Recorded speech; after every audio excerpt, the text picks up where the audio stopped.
एक श्लोक से आज के यज्ञ का आरंभ करता हूं मैं।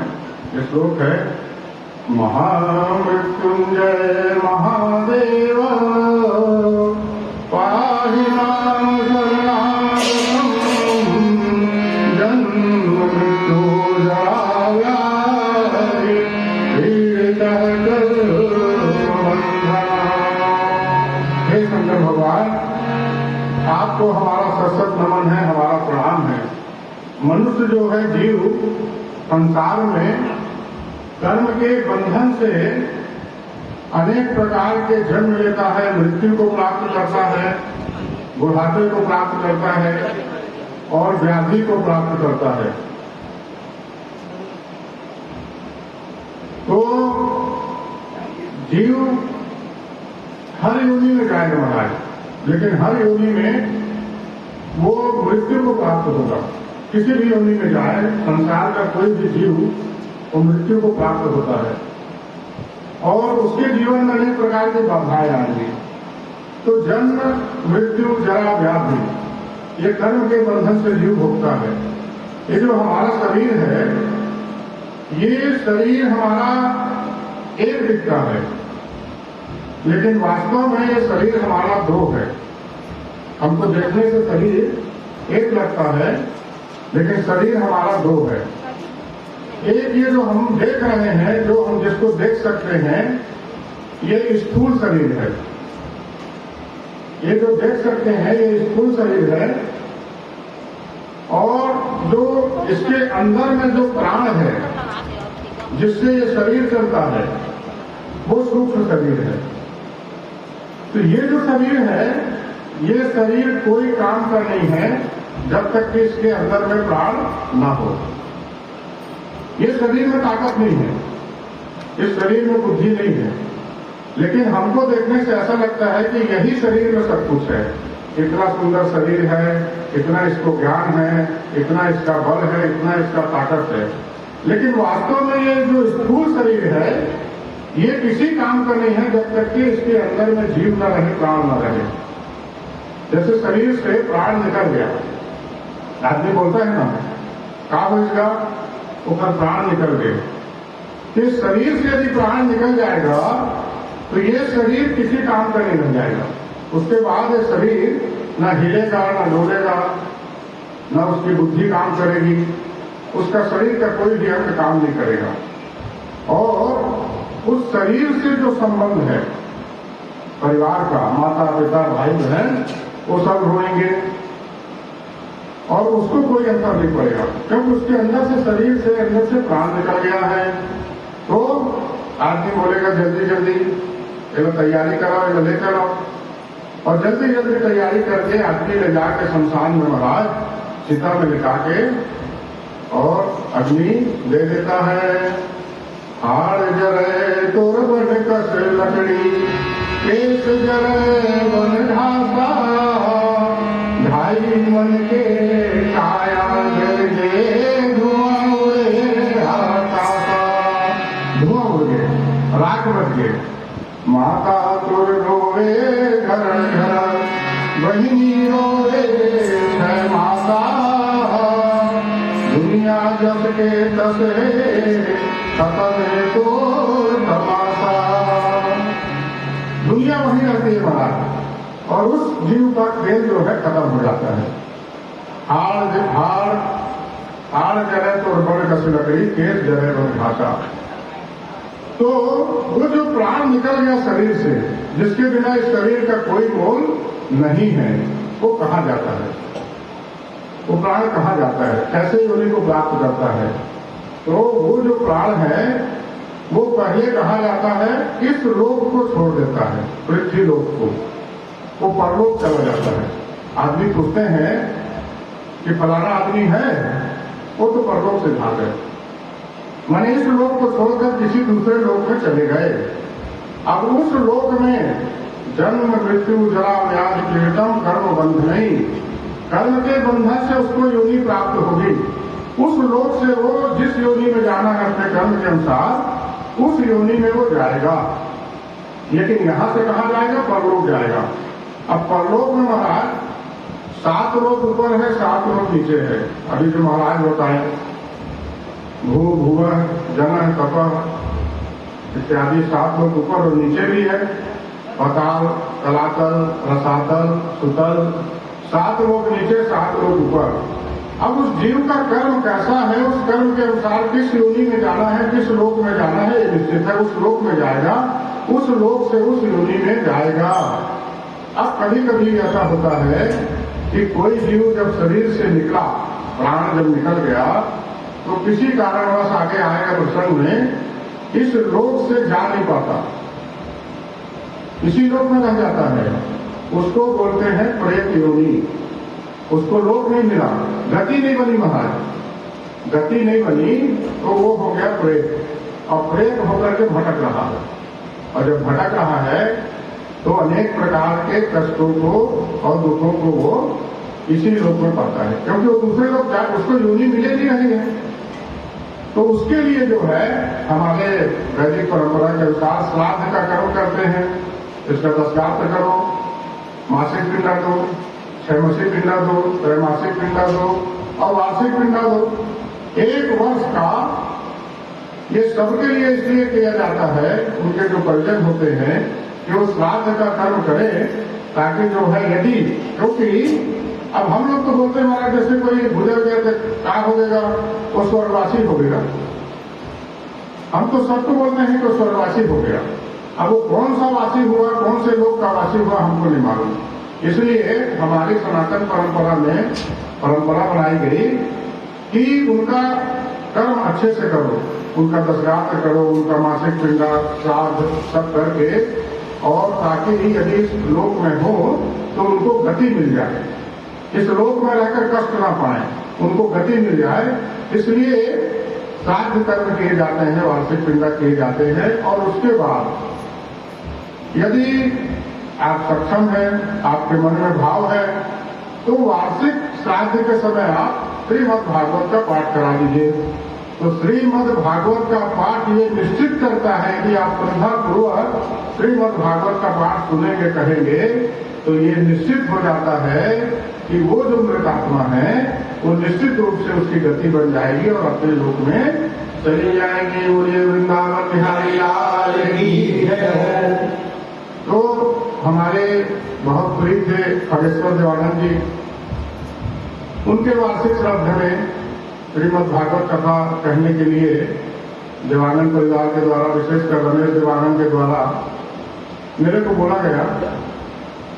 मैं तो भागवत का ज्ञाता हूं नहीं, और ना मेरे को भागवत का बहुत ज्ञान है, ना वैसे ही मेरी बुद्धि बहुत तीव्र है। ये जो हमारे सामने बैठे हैं, इनके सबके सहयोग से, इनके मतलब बल से कि नहीं महाराज आप करो, हम लोग हैं, तो सबके सहयोग से, विशेषकर शर्मा जी के विशेष सहयोग से, और मैं हाँ बोला कि ठीक है मैं भागवत कहूंगा। और ऐसा प्रतीत होता है महाराज कि ये भगवान की ही इच्छा थी, और भगवान की ही प्रेरणा से ये, क्योंकि भगवान की इच्छा के बिना तो कुछ होता नहीं है। तो भगवान की इच्छा ऐसी रही होगी, इसलिए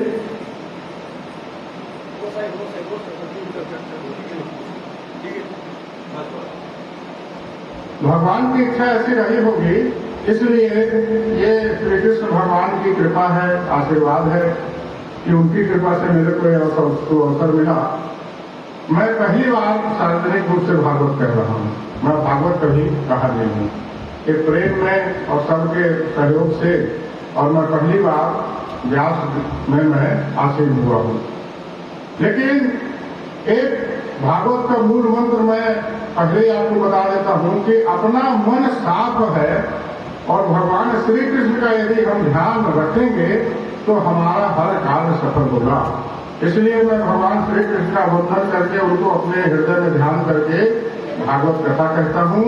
और आप भगवान श्री कृष्ण का ध्यान करके कथा सुनिए, आपकी भी नैया पार हो जाएगी, मेरी भी नैया पार हो जाएगी। लखन श्री रामचंद्र की जय, वृंदावन बिहारी लाल की जय जय। अब हमको महाराज ये जानना चाहिए कि भागवत कथा क्यों कराते हैं, भागवत कथा क्यों कराते हैं, इसका लाभ क्या है, इसका विधि क्या है, कैसे कहना चाहिए, कैसे सुनना चाहिए, और भागवत कथा का महात्म। आज महात्म की कथा है। भागवत कथा महाराज जब महाभारत युद्ध समाप्त हो गया, महाभारत युद्ध समाप्त होने के 36 वर्ष के बाद भगवान श्री कृष्ण अपने लोक को चले गए। और भागवत में लिखा है कि जिस दिन इस लोक से भगवान श्री कृष्ण गए उसी दिन कलयुग का आगमन हो गया। और भगवान के अपने धाम जाने के 30 वर्ष के पश्चात सुखदेव जी भगवान ने परीक्षित जी महाराज को एक कथा सुनाई 30 वर्षों के पश्चात। और कलयुग के आने के 200 वर्षों के पश्चात गोकर्ण महाराज ने धुंधकारी को, अपने भाई को, ये कथा सुनाई। तो ये कथा का प्रादुर्भाव मूल रूप से देखा जाए तो कलयुग में हुआ है। व्यास जी महाराज ने 18 पुराणों की रचना की है, उसमें ये 18वां पुराण है। श्रीमद् नारद की प्रेरणा से ये व्यास जी महाराज ने 18वां पुराण लिखा, श्रीमद् भागवत पुराण। और ये पुराण कलयुग में हमारे आपके उद्धार के लिए ही लिखा गया। व्यास जी महाराज ने इसकी रचना की कि कलयुग में इसकी कथा होगी और कलयुग में इसकी कथा के द्वारा लोगों का कल्याण होगा और लोग जो है मुक्ति को प्राप्त होंगे, मोक्ष को प्राप्त होंगे, सुख संपदा को प्राप्त होंगे। तो कलयुग में श्रीमद् भागवत पुराण का विशेष रूप से महत्व है। आपको जैसा कि महाराज जी बताए, मैं दृष्टांत देकर बता रहा हूं कि भागवत का कितना महत्व है। सुखदेव जी महाराज ने कथा सुनाई और परीक्षित जी महाराज ने कथा सुनी। सुखदेव जी महाराज ने जन्म लेते ही भगवान का दर्शन कर लिया था और परीक्षित महाराज ने तो गर्भ में ही भगवान का दर्शन कर लिया था।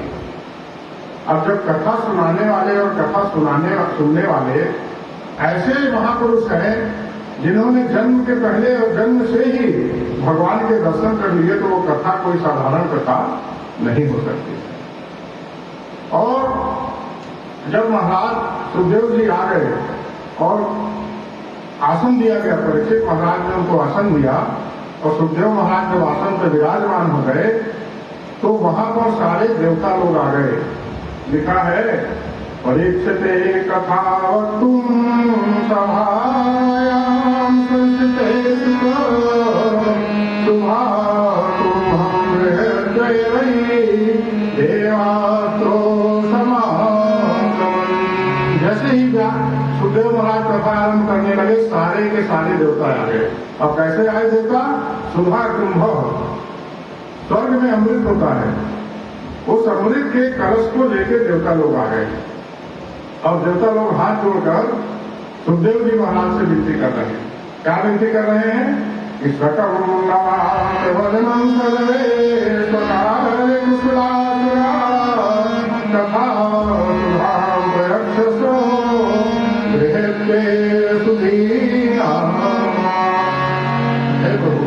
देवता लोग बोल रहे हैं कि परीक्षित तो साबित है, परीक्षित जी सर्प के काटने से इनकी मृत्यु होगी, तो इनका उपाय हमारे पास है। हम अमृत का कलश लेकर आए हैं, ये अमृत का कलश इनको पिला दीजिए, अमृत पिला दीजिए, ये जीवित हो जाएंगे। तक्षक नाक काटेगा तो जीवित हो जाएंगे, इनकी मृत्यु नहीं होगी, तो इनका उद्धार हो जाएगा। और ये अमृत आप हमसे ले लीजिए और हमको श्रीमद् भागवत की कथा सुना दीजिए। तो सुखदेव जी महाराज ने देवताओं को कथा नहीं दी। देखिए, कोई भी कथा सुनने के लिए, भगवान का पूजन पाठ करने के लिए कौन सा शरीर चाहिए? मनुष्य शरीर चाहिए। किसी पशु पक्षी को पूजा करके देखे हो आप? तो कर ही नहीं सकता। कथा सुनते देखे हो आप? नहीं सुन सकते। कलयुग में, और ये यदि कथा सुनना है, श्रवण करना है, तो ये मनुष्य का शरीर चाहिए। और देवताओं लोगों का शरीर नहीं होता है, देवता अनंत होते हैं, सूक्ष्म शरीर। तो देवताओं का शरीर नहीं है तो तुम कथा को श्रवण कैसे करोगे? क्योंकि देवता हम किसको बोलते हैं? कौन है देवता? 84 लाख योनि में एक योनि देवता भी है। कभी हनुमान देवता रहे हो या कभी हनुमान देवता हो, क्योंकि महाराज 84 लाख योनि पार करके ही मनुष्य योनि मिलता है या आगे मिलेगा। तो जो अपने पुण्यों के द्वारा स्वर्ग लोक में पहुंच जाते हैं, एक लोग स्वर्ग लोक है जहां देवता रहते हैं, और वो ऐसा लोक है कि वहां पर सारा सुविधा सारा सुख है, कष्ट नाम का कोई चीज वहां पर नहीं है। तो अपने पुण्य के बल पर जो जीव इस शरीर को त्याग करके स्वर्ग चला जाता है वही देवता हो जाता है। लेकिन आपका जब पुण्य क्षीण होगा तो फिर आप आओगे इसी धरती में। किसी भी देवता का जब पुण्य क्षीण हो जाएगा तो वो इसी धरती में 84 लाख योनि में से कोई एक योनि में आ जाएगा, तो फिर योनि में आएगा, और जिस योनि में आएगा उस योनि के कष्ट को भोगेगा, फिर जन्मेगा, फिर मरेगा, जन्म मरेगा। तो पुनरपि जन्मम पुनरपि मरणम, ये जो चक्र है ये देवताओं का भी बंद नहीं होता। लेकिन यदि आपका मोक्ष हो जाए तो फिर ये पुनरपि जन्मम पुनरपि मरणम नहीं होता। एक बार सीधे भगवान के लोक में चले गए जयपुर धाम में, मोक्ष मिल गया। कहते महाराज उनको मोक्ष मिल गया। मोक्ष मिल गया मतलब अब ये पृथ्वी लोक में 84 लाख योनि में नहीं भटकेंगे। जन्मत मरत दुसह दुख होई, हर योनि में जन्म लेने में मरने में बड़ा कष्ट है, और हर योनि का कष्ट है। एक पशु की योनि का अपना कष्ट है, पक्षी की योनि का अपना कष्ट है, कीट पतंग की योनि का अपना कष्ट है। ऐसा नहीं है कि कोई योनि में, हर योनि में कष्ट ही है, क्योंकि ये संसार सागर है, भव सागर है। तो मोक्ष यदि प्राप्त करना है तो कथा चाहिए, कथा चाहिए। तो सुखदेव जी महाराज ने उनको कथा नहीं दी और कहा कि श्रीमद् भागवत के सामने में अमृत ऐसे ही है जैसे एक मणि के सामने में कांच का टुकड़ा। तुम्हारे अमृत को पीने से देवता बन सकता है कोई जीव, लेकिन देवताओं का पुण्य जब क्षीण होगा उसका तो फिर उसको इसी संसार में आना पड़ेगा। लेकिन इस कथा के अमृत को जो सुन लेगा भावपूर्वक, ये कथा अमृत, कथा का अमृत जो पान कर लेगा, ग्रहण कर लेगा, उसको इस जीवन में दोबारा इस पृथ्वी में दोबारा नहीं आना पड़ेगा, उसका मोक्ष ही हो जाएगा। इसलिए कलयुग में ये जो कथा है ये मोक्ष को प्रदान करने वाली है। एक तो ये समझिए कि कथा से, क्योंकि एक बार अभी आगे प्रसंग में आएगा कि भक्ति ने नारद जी से प्रश्न किया कि महाराज कलयुग में घोर पाप है, त्रेता द्वापर सतयुग में ऋषि मुनि महात्मा भगवान सब थे, कलयुग में क्या है कि भ्रष्टाचारा भा संसारा धर्म सुनाई नहीं काना, धर्म को सुनने वाला कोई नहीं है कलयुग में। तो कलयुग जब आया था तो राजा परीक्षित उस समय राज्य कर रहे थे, तो राजा परीक्षित ने इस कलयुग का वध क्यों नहीं कर दिया? तो सुखदेव महाराज ने परीक्षित जी को बताया कि राजा, परीक्षित जी ने कुछ सोच करके कलयुग का वध नहीं किया। इसलिए वध नहीं किया कि जैसे महाराज हमेशा बोलते हैं कि त्रेता द्वापर सतयुग में बड़ी बड़ी तपस्या साधना के बाद जो मोक्ष प्राप्त होता है, भगवान का परम पद प्राप्त होता है, वो कलयुग में केवल भगवान की कथा श्रवण करने से प्राप्त हो जाता है। कलयुग का एक प्रभाव है, ये दूसरे युग में नहीं है। कलयुग में एक प्रभाव है कि कथा का श्रद्धापूर्वक वाचन और अर्चन करने से मनुष्य को मोक्ष की प्राप्ति हो जाती है। इसलिए परीक्षित जी को कहा कि परीक्षित जी ने उसका वध कलयुग का नहीं किया, ताकि ये, क्योंकि शरीर जो है हमारा कलयुग में ऐसा है कि 100 वर्ष की आयु है, और कलयुग में इस तरह से जीवन शैली होती है कि शरीर जो है व्यक्ति का रोगी हो जाता है, कोई ना कोई रोग हो जाता है। तो जप तप साधना यम नियम ये जो सब है कलयुग में नहीं हो सकता है। अब दोनों आदमी बोला है कि जाता है पेड़ के नीचे बैठ के तपस्या कर गए, तो कल ही कत्तर दिन कर बिना खाए बिना पिए बिना खाए बिना भोजन करे वो कई दिन तपस्या कर सकती है। और पुराण में लिखे हैं कि भगवान के हजारों वर्ष तपस्या करने पर भगवान की प्राप्ति होती है। तो कलयुग के जो जीव है वो तो 4 दिन नहीं बैठ सकता, वो हजारों वर्ष का तपस्या करें तो कैसे भगवान नहीं मिलेगा। तो कलयुग में जब तक साधना नहीं हो सकती, इस कारण कथा से ही श्रीमद् भगवान की प्राप्ति हो सकती है। इतना प्रभाव जो है, इतना महत्व जो है, वो कलयुग में है कथा का। इसलिए हमेशा कथा जब श्रवण करें तो बड़े धैर्य से श्रवण करें, बड़े शांति से श्रवण करें। और मैं तो कहूंगा कि कथा में यदि किसी का मन ना लगे तो कथा से उठ के चला जाए, लेकिन कथा में बैठ करके कथा में विघ्न न डाले, उसका पाप पड़ता है। और कथा श्रवण करिए धैर्य से, संतोष से, क्योंकि श्रीमद् भागवत में लिखा है कि हम लोग ऐसे रास्ते चलते कहीं भी भागवत सुनने को मिल जाता है तो हम लोग सोचते हैं कि इसका कोई महत्व नहीं है। श्रीमद् भागवत में लिखा है कि हमारे कई जन्मों के पुण्य जब एकत्रित होते हैं तब भागवत की कथा सुनने को मिलती है। इसलिए जब कहीं कहा भागवत की कथा सुनने को मिले तो हमेशा वहां पर अपना समय निकाल करके भागवत की जब कथा श्रद्धा पूर्वक सुनना चाहिए। जैसे महाराज बताए श्रोता कई प्रकार के हैं, तो कथा का श्रद्धा पूर्वक श्रवण करना चाहिए। श्रीमद् भागवत में लिखा है कि जो भागवत को देखकर अपने स्थान से खड़ा नहीं होता,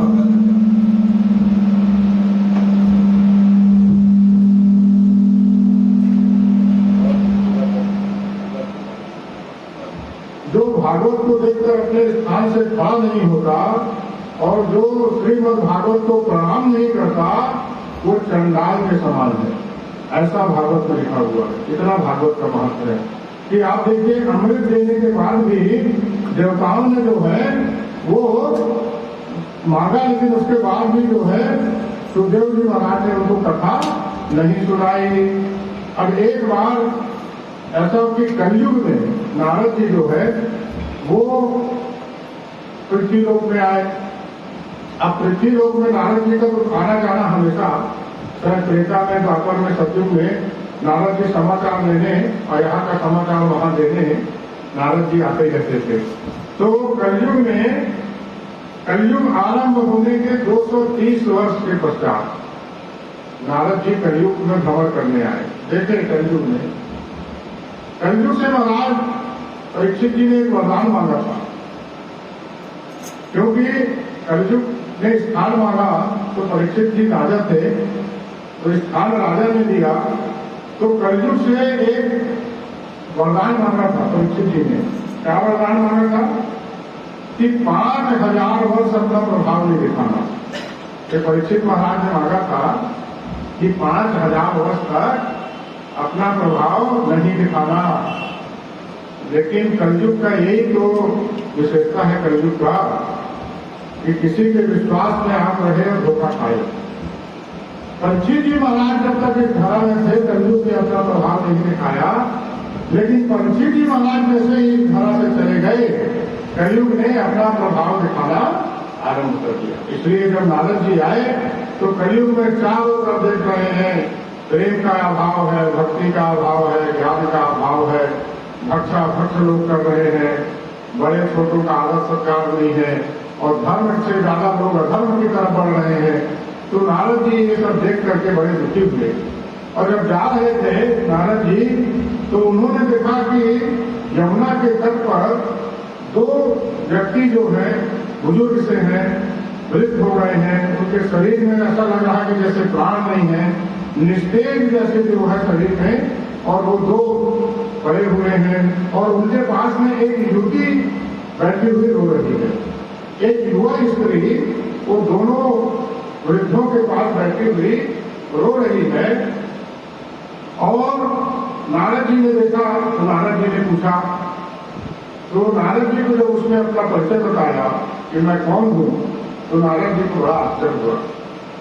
नारद जी से उसने सहायता मांगी कि हे प्रभु, आप देवर्षि हैं, ये मेरे 2 पुत्र हैं, और ये पुत्र जो है इनको मैं ले जाना चाहती हूँ, लेकिन ये इनका शरीर इतना निस्तेज हो गया है कि हिल डुल नहीं रहे हैं, हिल डुल नहीं रहे हैं, इनकी चेतना नहीं है, इनकी आंख नहीं खुल रही है, तो इनको मैं कैसे लेके जाऊं? तो नारद जी ने देखा कि लड़का उनको बुढ़ा गए हैं, लेकिन उसका महतारी है एकदम, युवा है, पुत्र जो है वृद्ध है। तो बड़ा आश्चर्य हुआ नारद जी को। तत्राश्चर्यमया दृष्टम्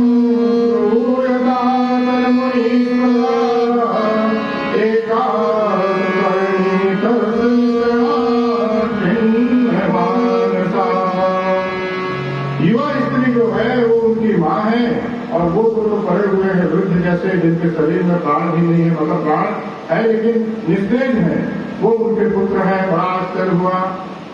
तो उसने बताया कि देवर्षि मैं भक्ति हूँ, मेरा नाम भक्ति है, और ये मेरे दो पुत्र हैं, इनका नाम ज्ञान और वैराग्य है। तो देखिए, ज्ञान और वैराग्य कहाँ से जन्म लेता है? भक्ति से। भक्ति से ज्ञान वैराग्य जन्म लेगा, ज्ञान वैराग्य से भक्ति का जन्म नहीं होगा। भक्ति ही जननी है ज्ञान और वैराग्य की। तो ज्ञान वैराग्य की ये कलयुग का चित्र जो है वो नारद जी ने देखा। आज हम देखेंगे कलयुग में, अब तो 6000 वर्ष हो गए कलयुग को, तो अभी हम देखेंगे तो हमको ऐसा लगेगा कि बहुत भक्त बढ़ रहे हैं, संसार में भक्त बहुत बढ़ रहे हैं। आप देखो जगह जगह नया मंदिर बन रहा है, और मंदिर में त्योहार में चलेगा, पांव रखने की जगह नहीं मिलेगा, इतना भीड़। जगह जगह पर राम कथा हो रही है, भागवत कथा हो रही है, और इतने लोग उपास रह रहे हैं, वो ये उपास है, वो उपास है, इतने व्रत पश्चात उपास कर रहे हैं। तो देख के क्या लगता है कि भक्ति कितनी प्रबल है। माने भक्त जो है वो बहुत हो गए हैं, भक्ति बढ़ गई है। अच्छा, जैसे जैसे देखा था वैसे वैसे बढ़ा थे। आज हमारे जैसे 60 साल उम्र होते, आज के 20 साल पहले जो हम देख रहे हैं, ओखर से ज्यादा मंदिर आज है, ओखर से ज्यादा कथा आज होते, ओखर से ज्यादा पुराण आज होते। तो ऐसे लगी ना कि भक्ति बहुत बढ़ा जाते, यही है ना। लेकिन एक केवल और केवल देखने में लगता है, केवल ये आभास होता है हमारा, ये भक्ति का इसका जो है वास्तविक मूल अर्थ से कोई लेना देना नहीं है। क्यों? क्योंकि यदि भक्ति होती तो भक्ति से ज्ञान और वैराग्य का जन्म होता है। तो व्यक्ति के जीवन में अगर मैं बहुत बड़े भक्त हूँ, सब उपास रखता हूँ, पूजा पाठ कर रखा हूँ, मंदिर जाता हूँ, कथा कर, जो भी है समाज धर्म के आचरण में दिन रात मैं कर रहा हूँ, तो मेरे अंदर में ज्ञान होना चाहिए और वैराग्य होना चाहिए। क्योंकि भक्ति से तो ज्ञान वैराग्य जन्म लेंगे। अगर जन्म नहीं लेते, अगर ज्ञान नहीं है और वैराग्य नहीं है, तो इसका मतलब यह है कि भक्ति भी नहीं है। फिर जो है वो क्या है? वो पाखंड है, वो केवल और केवल पाखंड है, जिससे धर्म का, भगवान का किसी का कोई लेना देना नहीं है। और कलयुग में यही है बना। कलयुग में आदमी बहुत बड़े भक्त बनते हैं, पूरा माथा में चंदन लगा के, गटरमाला लगा के, और वो एकदम बिल्कुल मैं ऐसे नहीं करूँ, ऐसे, अरे इतना बड़े भक्त नहीं हुआ। लेकिन यथार्थ में आप देखिए उनके अंदर में ज्ञान है कि नहीं, उनके अंदर में वैराग्य है कि नहीं। ज्ञान और वैराग्य क्या है? ज्ञान क्या है? ज्ञान ये है कि ये शरीर क्या है, ये जीव क्या है, ये संसार क्या है, ये माया क्या है, ये भगवान क्या है, ये ज्ञान है। बहुत आदमी तो ये भी नहीं जाने कि ज्ञान बोलते काला, ये भी नहीं जाने, बड़े बड़े भक्त बन कि ज्ञान बोलते किसको है। ज्ञान ये है, इसके बारे में कोई चर्चा करता है, माया के बारे में, विष के बारे में, शरीर के बारे में, वहां कोई वो चर्चा करो आप तो कल तो ज्ञान तुम्हारे पास रख, उठ के आदमी चले जाएंगे, सुनना नहीं चाहते। तो ज्ञान नहीं है, ज्ञान प्राप्त करना नहीं चाहते, ज्ञान के मार्ग में चलना नहीं चाहते, बस संसार को दिखाना चाहते हैं कि हम बहुत बड़े भक्त हैं। तो वो भक्ति नहीं है। और वैराग्य, यदि आपके अंदर में भक्ति है तो वैराग्य होना चाहिए। वैराग्य मतलब विरक्ति, विरक्ति मतलब इस संसार में रहते हुए भी संसार के विषय लोगों से मुक्त होना, ज्यादा आसक्ति नहीं होना। एक हर दिन नहीं जिससे कहूँ, हर दिन नहीं जिससे कहूँ, मुलक ये चाहिए, मुलक वो चाहिए, और आसक्त होना, एकदम बिल्कुल आसक्त हो जाना कि उसके न रहने से कष्ट हो, तो ये वैराग्य नहीं है। तो यदि हमारे जीवन में ज्ञान और वैराग्य नहीं है तो ये हमको मानना पड़ेगा कि हमारे अंदर में भक्ति नहीं है। ज्यादा नहीं, थोड़ा ज्ञान हो, थोड़ा वैराग्य हो तो हम मान लें कि हमारे अंदर में भक्ति है। इसलिए अपने जीवन की साधना ऐसे करना चाहिए कि भगवान की भक्ति के साथ ज्ञान होना चाहिए और थोड़ा सा वैराग्य होना चाहिए। तो नारद जी ने जो चित्र देखा वो कलयुग का चित्रण है। कलयुग में यही होता है कि ज्ञान और वैराग्य की क्या स्थिति होती है कि हमारा ज्ञान और वैराग्य प्रसिद्ध हो जाता है। ऐसा लगता है कि मर गया, मृत प्राय, ऐसा लगता है कि इसमें प्राण नहीं है, शरीर हिल नहीं रहा, डुल नहीं रहा। तो हमारा ज्ञान और वैराग्य कलयुग में इस दशा में होता है। और एक बात जो है श्रीमद् भागवत में लिखा है कि चाहे आप कितना भी उन्नति कर लें भौतिक और कितना भी आगे बढ़ जाए, कितने भी विद्वान हो जाए, लेकिन भगवान की भक्ति के बिना कल्याण किसी का कभी नहीं हो सकता। ये एकदम अटल है। तुलसीदास जी ने लिख दिया कि वारी मथे घृत हो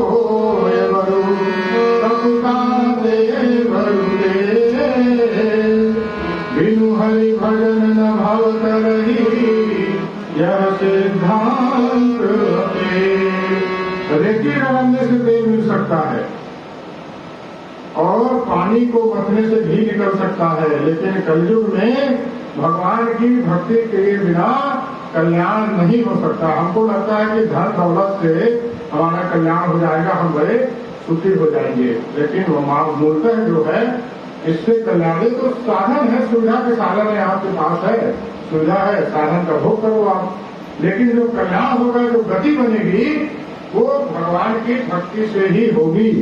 इसलिए हमको भक्ति को पुष्ट करना होगा और जब भक्ति पुष्ट होगी तो हमारा ज्ञान और वैराग्य भी पुष्ट होगा। और जब हमारे अंदर भक्ति ज्ञान वैराग्य हो जाएगा तो निश्चित मान के चलिए कि हमारे जीवन में कभी कोई लौकिक या पारलौकिक कष्ट कभी नहीं होगा। जो जो ज्ञान और वैराग्य के मार्ग में चले, हमारा मन, वैराग्य का मतलब ये नहीं है कि आप घर छोड़ के चले जाओ। हम मानसिक रूप से हमको जो है संसार के यथार्थ को जान करके विरक्ति का भाव हमारे अंदर में रहे तो हम जो है हमारा कल्याण हो सकता है। तो नारद जी को कहा कि भगवान मेरे पुत्रों को उठाइए। भक्ति ने कहा ज्ञान और वैराग्य को पुष्ट कीजिए, प्रबल कीजिए। और नारद जी ने उनको हिलाया डुलाया, लेकिन उनको कोई असर नहीं पड़ा, मृत प्राय पड़े हैं। तो वो निकल गए, बद्रिका वन की तरफ गए। बद्रिका वन में सनकादि ऋषि वहां से भेंट हुई।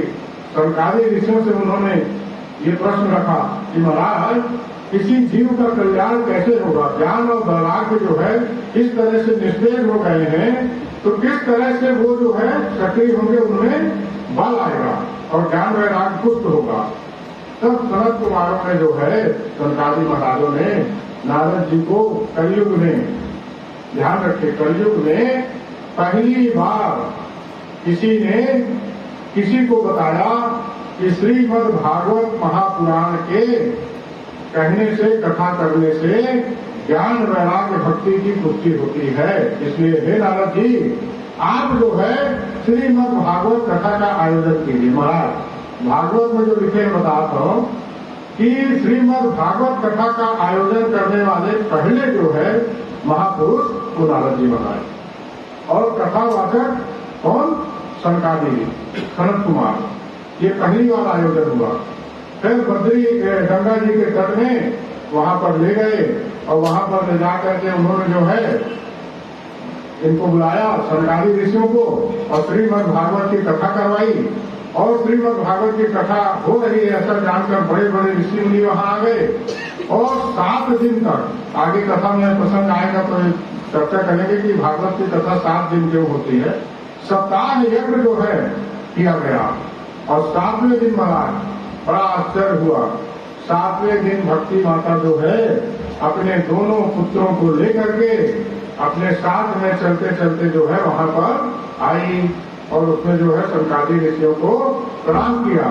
श्रीमद् भागवत के सप्ताह यज्ञ से भक्ति के पुत्र ज्ञान और वैराग्य पुष्ट हो गए, प्रबल हो गए और भक्ति भी जो है प्रफुल्लित हो गई। और उन तीनों का जो है वो कल्याण हो गया। इसलिए सरकारी ऋषियों ने कहा कि हे नारद, कलयुग में व्यक्ति कुछ ना करे, वो भागवत का श्रवण करे, या भागवत कहे या भागवत का श्रवण करे, तो भगवान सारे पापों को भूल करके उस व्यक्ति का कल्याण कर देते हैं। लखन सिया राम